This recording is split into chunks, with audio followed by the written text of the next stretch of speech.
Mahal ko ang aking bayan, pagkat utang ko rito at magiging utang pang aking kaligayahan.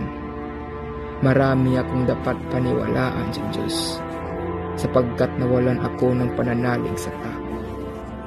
Halos 7 taon akong nahiwalay sa aking bansa. Ang sabi ng ilan, marahil nakalimutan mo na ang lahat ng tungkol dito. Medyo ang kabaligtaran, kahit na ang aking bansa ay tila nakalimutan.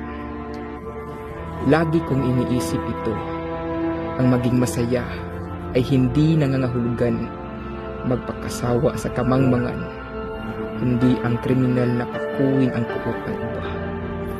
Ngunit ang mga tao, matapat ang mga tao, ay hindi nagreklamo dahil wala silang tinig at sinabi na hindi sila nagdurusa.